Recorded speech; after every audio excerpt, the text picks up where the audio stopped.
Hola a todos y bienvenidos una semana más a un repaso de mercados donde vamos a intentar dar un poco de claridad sobre lo que está pasando, cómo están esos indicadores de riesgo. Sí que es verdad que la semana pasada comentábamos que habíamos tenido la señal del follow through day, de la que tanto hablo en el canal, y ahora lo vamos a ver en detalle. Pero la pregunta es, ¿ahora qué, no? ¿Ahora qué va a pasar? Hay ciertas cosas que hay que mirar, ciertos indicadores que están mejorando, ciertos indicadores de riesgo que están mejorando bastante, pero que todavía tienen que demostrar ciertas cosas, que todavía hay niveles que se tienen que recuperar. Y luego vamos a ver una señal que dice una persona que sigo en Twitter, un CMT, habla de una señal que vamos a comentar donde la amplitud pasa de forma muy rápida a mejorar en el Nasdaq y qué ha pasado en el mercado un año después tras tener esta señal, ¿no? La veremos ahora en detalle y por último vamos a comentar también el mercado de crédito. Me parece muy importante lo que está pasando en el mercado de crédito. No sé si estáis alerta de cómo se está yendo el precio de los bonos, sobre todo a largo plazo, pero vamos a comentar qué cosas me preocuparían en el mercado de crédito para realmente, qué indicadores estoy siguiendo para que realmente me preocupase de cara a los siguientes meses y los siguientes años. Así que dicho esto, sin enrollarnos mucho más, vamos ya con la presentación y pues estamos en esta situación, ¿ok? La semana pasada veíamos esto. Decíamos que este día habíamos tenido follow through day, este es el sistema que nosotros seguimos por IBD, y IBD daba confirmed uptrend, tendencia alcista, porque habíamos tenido esa señal de follow through day. Ahora bien, ¿qué ha ocurrido? Durante esta semana la volatilidad se ha ido bastante abajo, eso es muy positivo, y hablábamos la semana pasada de que la Fed, en cuanto habló la Fed, a pesar de ser más restrictiva y a pesar de ser más hawkish, ¿no? que es como se denomina, el mercado empujó. El mercado empujó. Creo que fue por una cuestión había un sentimiento muy negativo, la gente a lo mejor esperaba que la Fed fuese a ser aún más restrictiva, había mucha cobertura de puts y veíamos que el ratio put-call estaba prácticamente llegando a niveles donde tiende a ser zonas de ya rebote del mercado. Entonces, una forma de verlo también, que os comparto en el repaso de hoy, y ahora vamos a ver la volatilidad en detalle, es en el índice VIX, que lo miramos todas las semanas, ver un poco las desviaciones estándar que hay. Normalmente la media está en torno a los 20 puntos. Cuando ya te vas a dos desviaciones estándar, 2 sigma, ahí ya empiezan a ser zonas de reversal, zonas de rebote. ¿Vale? Lo tenemos aquí, un rebote, tenemos aquí otro, esto lo de arriba es el mercado, ¿vale? Es el SP500. Aquí no llegamos a dos desviaciones estándar, pero bueno, tienes aquí otra zona de rebote, de suelo. Aquí tienes otra zona. Y luego ya cuando llegas a 3 desviaciones estándar, tienes también zonas de rebote. Por tanto, estábamos en 3 desviaciones estándar, en lo que es en este momento, en lo que es el VIX, y ya tocaba en ese reversal, ¿no? Para el mercado había mucha cobertura, también el put-call ratio estaba bastante alto, por tanto, ha tocado cerrar esas coberturas. Y la pregunta es si ahora el mercado va a seguir al alza, si el mercado va a seguir tirando al alza y vamos a tener todavía más rally, o empieza ahora otra vez de nuevo la cobertura, la venta y otra vez volvemos abajo. Bien, si nos fijamos en el VIX, ya hemos comentado siempre que lo ideal es volver a estas zonas, ¿no? De aquí abajo. Ya hemos dicho que la media es 20, por tanto podríamos establecer un trigger en 20 diciendo todo lo que esté por debajo de 20 es muy favorable para la bolsa, sería un risk-on en este sentido. Y todo lo que esté por encima de 20, pues depende de las desviaciones estándar a las que nos encontremos, pero a partir de 2 sigma, pues podríamos ver reversals o 3, ¿vale? 3 desviaciones estándar. Entonces, lo que me preocupa del VIX, y es algo muy básico, la verdad, es los mínimos, ¿vale? Fijaros que se van haciendo mínimos cada vez más altos. Ahora, este último día cerró la semana en 20.81 puntos, por tanto más alto que los anteriores. Eso es lo que me preocupa. Me encantaría hacer un nuevo mínimo cerrando la semana por debajo de esta zona, por debajo de esta línea que he marcado. Por tanto, por debajo de los 19,93 puntos, por debajo de los 19,5, etc. Ya para confirmar esa zona. No vaya a ser que ahora volvamos a tener un rebote e incluso ese rebote pueda llegar a niveles más altos. Sería algo extraño porque ya ha habido bastante bajada y hemos perdido tanto media de 10 como de 50. Pero bueno, aquí también pasó, ¿vale? Aquí hubo una bajada muy brusca y luego se fue rápidamente a los 37 puntos otra vez. Entonces, tenemos que estar abiertos a todo tipo de posibilidades y una zona a perder clave para el VIX a partir de los 20 yo creo que sería una zona clave y 19,93 por debajo ya sería bastante positivo en este sentido. ¿Cómo estamos ahora? Bien, rápidamente, Follow Through Day, recordemos, día 16 aquí, y lo importante en el Follow Through Day es que no se acumule distribución en los siguientes 10 días desde su activación. 10 días, 2 semanas, ¿vale? 10 días de cotización. Por ahora no ha habido ningún día de distribución. Recordad, si queréis saber lo que son los días de distribución y cómo funcionan, tenéis el vídeo ahí, ¿vale? Pero en este sentido, hablando de días de distribución, parece ser que podía ser uno, ¿no? Un día de venta institucional, pero el volumen, aunque este volumen es del ETF, pero bueno, el volumen del índice también fue inferior al del día anterior. Por tanto, seguimos con una tendencia confirmada alcista y donde tenemos 0 días de distribución. Por tanto, eso me gusta, es algo positivo. Y si llegamos a las 2 semanas desde el Follow Through Day sin ningún tipo de distribución, las probabilidades van aumentando. A medida que pasan días sin que se acumule distribución, las probabilidades de que este rally se mantenga van aumentando. Y lo bonito de todo esto, ya no estoy diciendo que el mercado vaya a seguir subiendo, no, yo os traigo información objetiva y ya lo podéis interpretar como vosotros queráis y basaros en lo que vosotros queráis.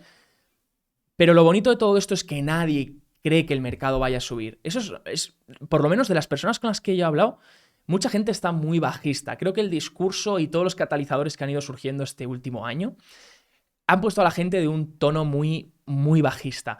Entonces, nadie espera realmente volver a máximos. Nadie lo está esperando. Nadie se está... A ver, sí que hay gente esperándolo, obviamente, porque hay mucha gente en el mercado, pero hay un sentimiento muy, muy vacío sobre creer que realmente vamos a llegar a máximos. Yo mismo te hago la pregunta, ¿crees que vamos a llegar a máximos?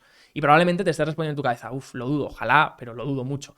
Bueno, pues cuando esas cosas se dudan, normalmente pueden incluso pasar, ¿no? Porque muy poca gente está preparada para ello o muy poca gente se lo espera. Entonces, es una vista muy contraria en este sentido. Yo predico más la vía de seguir la tendencia, pero bueno, si el mercado sigue mostrando fuerza y no acumula distribución, pues tendremos que seguir a ese mercado, ¿no? Vamos a hablar de una señal interesante. Fijaros, estamos hablando de la amplitud, del breadth. Aquí tenemos un indicador de amplitud, en este sentido en el Nasdaq 100. Recordemos que el Nasdaq 100 no es el Nasdaq Composite, ¿vale? El Nasdaq 100 es las 100 más grandes, Big Techs, ¿vale? Las grandes tecnológicas. No tenemos todo el Nasdaq completo, no tenemos todo el Nasdaq Composite, tenemos las grandes tecnológicas. Entonces, este indicador lo que mide es cuántas empresas de este índice que te estoy diciendo están por encima, cuánto porcentaje de empresas de este índice está por encima de la media de 50 días. La media de 50 días. Entonces, en mercados alcistas, donde el índice es alcista, pues obviamente tienes que estar comprendido en estos rangos, donde tienes entre un 75 hasta un 100% de empresas por encima de su media de 50. La media de 50 es una media que ni es muy a corto plazo ni es muy a largo plazo, pero que bueno, es un término un poco más medio, y en mercados alcistas pues normalmente la mayoría de empresas del índice están por encima de su media de 50. Por tanto, estás en torno a un 75 hasta 100. 100 es muy raro tocarlo, ¿vale? Que el 100% de las empresas del índice estén por encima de su media de 50 es muy extraño, porque siempre hay alguna empresa que lo hace mal o que está bajando y que la van a deslistar y pues está por debajo de esa media. ¿Qué es lo que está pasando ahora? Lo importante no es en la zona en la que nos encontremos. Bueno, obviamente por encima de la zona de 50 ya es positivo. Más del 50% de las empresas del índice están por encima de su media de 50, por tanto es algo más alcista que bajista, y por debajo del 50% pues es bastante bajista, y si encima se va para abajo pues aún más, ¿no? Que es lo que pasó desde diciembre bueno, incluso desde diciembre, desde octubre, más o menos noviembre de este año, cómo se iba esto para abajo. Y eso que esto es el Nasdaq 100, que las big caps, las mega caps, las grandes fueron las últimas en irse abajo. Por tanto, fijaros el rebote que ha habido. Hemos pasado de una zona donde, no sé si esto es un 20% más o menos, ¿vale? Vamos a poner que es un 20%. Hemos pasado de una zona en la que había únicamente 20% de empresas del Nasdaq 100 estaban por encima de su media de 50, y ahora un 61% de empresas del Nasdaq 100 están por encima de su media de 50. Fijaros en qué poco tiempo hemos pasado de 20% a 61%. Entonces, en este caso, Jonathan Harrier dice, CMT, dice, bueno, tenéis ahí su Twitter, además, si le queréis seguir. Dice, bueno, vamos a estudiar qué ha pasado cuando esto ha ocurrido, ¿no? Ha ocurrido 15 veces desde el 96 en el Nasdaq. Y dice, vamos a estudiar qué ha pasado cuando esto ha ocurrido. ¿Y qué ha pasado? Bien, pues tenemos los resultados de estas 15 veces que ha ocurrido. ¿Qué pasa en el mercado a un mes, 3 meses, 6 meses y un año después de que estas 15 señales se hayan dado a lo largo de la historia?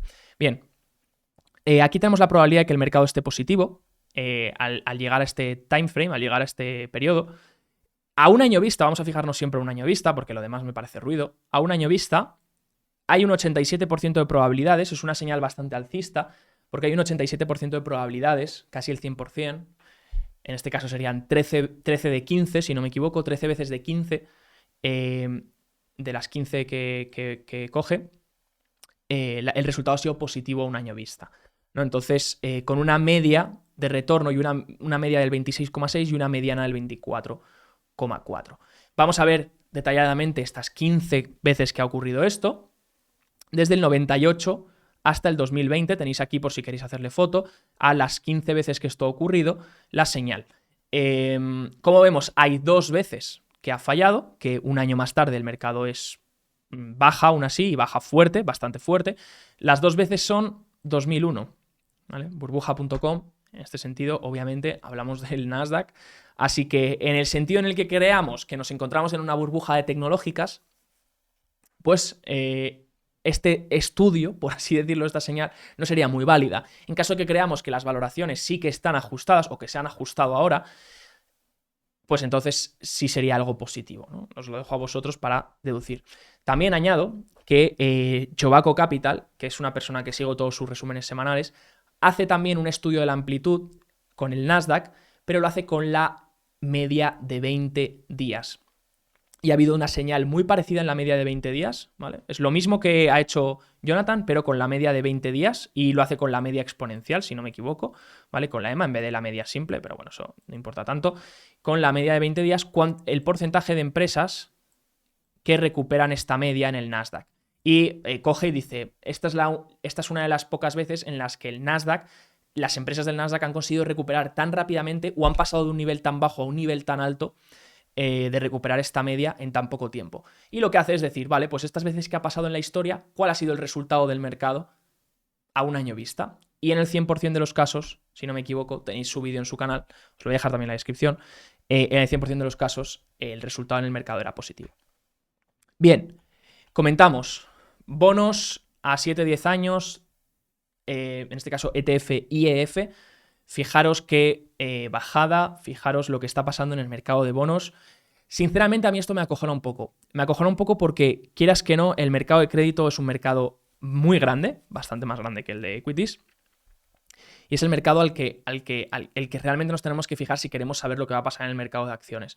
Entonces, un mercado de bonos así, a mí me preocupa. A mí me preocupa mucho. Sí que es verdad que obviamente el interés está subiendo mucho, el interés del 10 años, del 30 años, del 20 años, todos los intereses están subiendo. Por tanto, es verdad que el precio de los bonos baja, ¿no? Están inversamente correlacionados. Pero esto es una leche bastante grande, ¿vale? Entonces, tenemos que tener, por lo menos, a ver qué se resuelve en este mercado de bonos y cómo puede llegar a afectar a la renta variable. También es verdad que si hubiese outflow, ¿no? Si empezase a salir dinero del mercado de bonos, a algún lado tendrá que ir. A algún lado va a tener que ir. Entonces, bueno, indirectamente a lo mejor incluso podría ser bueno para la renta variable. Pero normalmente un mercado de bonos débil no es un buen... en este sentido nos está dando señales de ciertas cosas, ¿no? Fijaros, os pongo una gráfica. Este es el interés del bono a 10 años. Fijaros que si vemos desde el 90, antes del 90...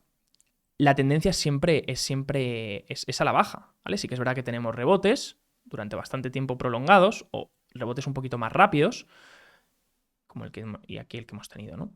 Esto fue 2018, donde pensábamos que entrábamos. Este gráfico lo he visto bastante como un cambio de régimen, ¿no? Todo el mundo está hablando de un cambio de régimen, de que ahora ya los tipos rompan esta zona y empecemos a tener épocas de tipos más altos. Esto obviamente para la renta variable no sería bueno, sobre todo para la renta variable más enfocado a techs, etc. De hecho, si cogéis el ETF, el XLE, el ETF energético, podéis ver, obviamente al ETF energético normalmente le beneficia esta subida en los intereses, pero podéis ver que también está esperando a que si esta rotura se da para seguir al alza o corregir un poco. En este sentido, veremos qué ocurre. Lo he cogido con el ETF TNX yo mismo para verlo mejor, para ver cuánto queda hasta esta zona. Y aquí habría que ver este punto de inflexión, habría que ver qué ocurre con los intereses del bono a 10 años, porque si empiezan a cruzar para esta zona, tendríamos que hablar de otras cosas, ¿no? Y entonces las cosas empezarían a ser más preocupantes y tendríamos que entrar en otro escenario completamente distinto. Lo ideal, que lleguemos a esta zona y que obtengamos aquí por fin un rebote en los yields que han subido muy rápido y que esto cese.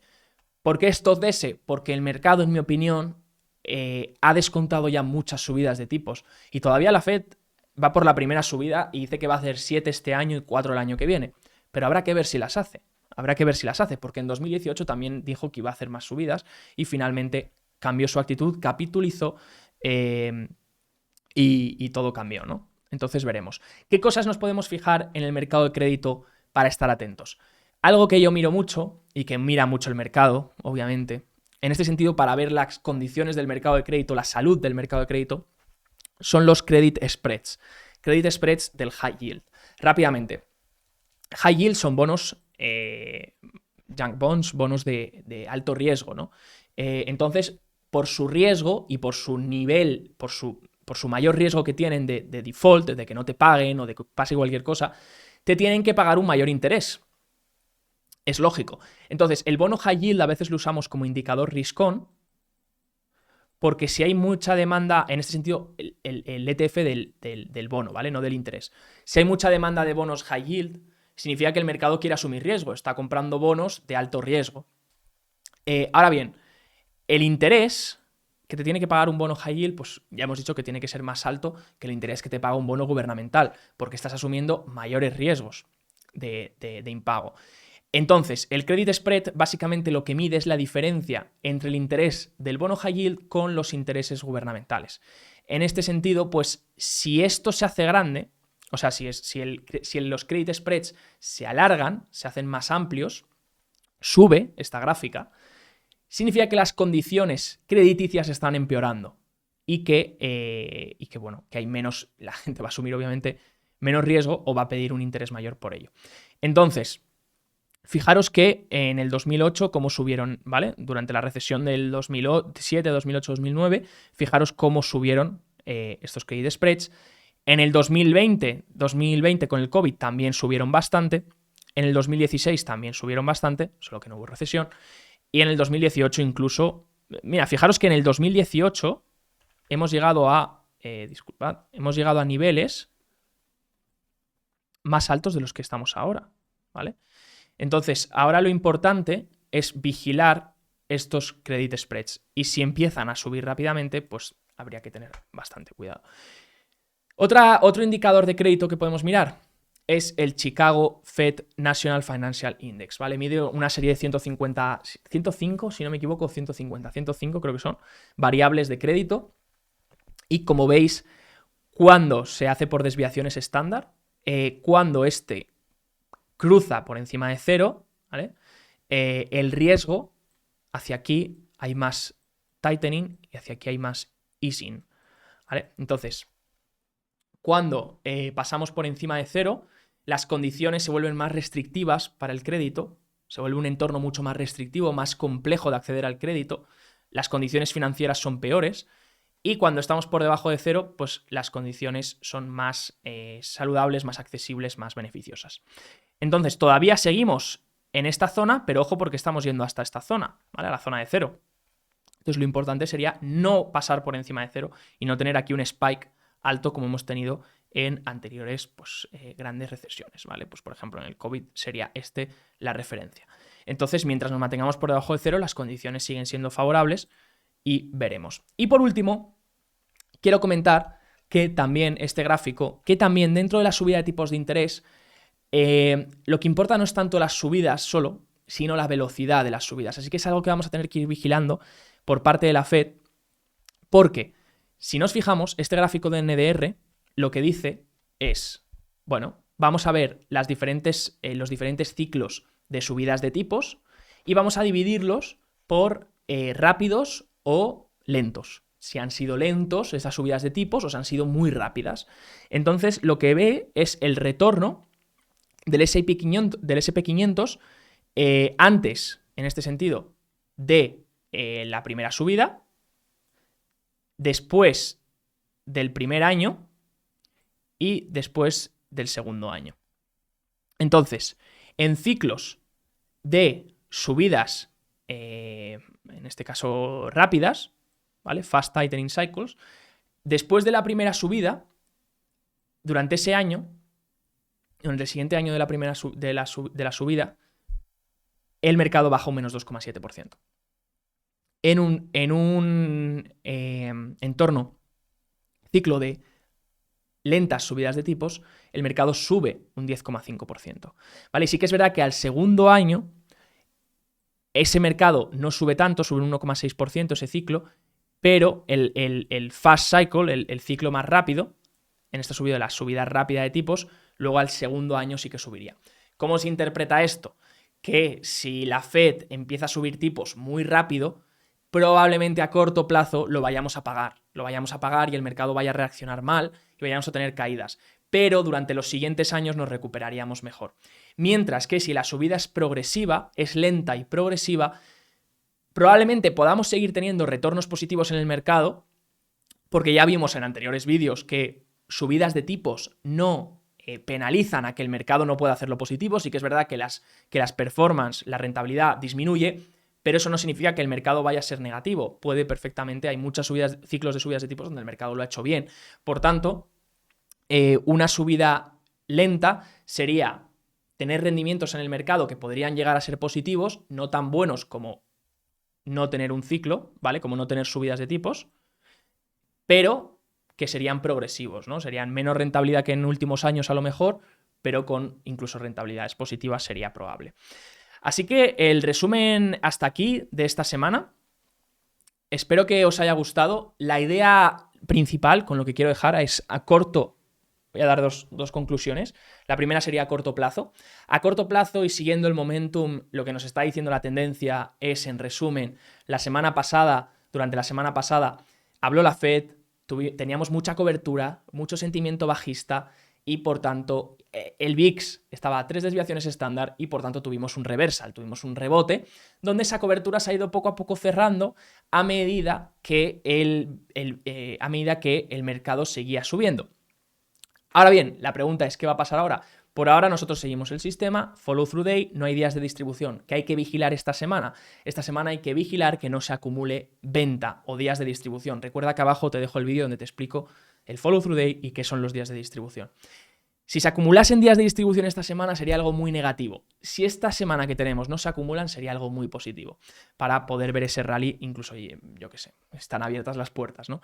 Y luego, por último, de cara a medio plazo, vigilaría mucho el mercado de crédito, que iremos haciendo más vídeos repasando este y ciertos indicadores del mercado de crédito para ver cómo evoluciona todo esto y qué pasa con los bonos que están cayendo fuertemente. Dicho esto, me despido. Si os ha gustado el vídeo, por favor, dejar un buen like, un comentario y suscribiros, se agradece, me cuesta trabajo y con este apoyo pues merece la pena. Y nos vemos la siguiente semana. Chao, chao.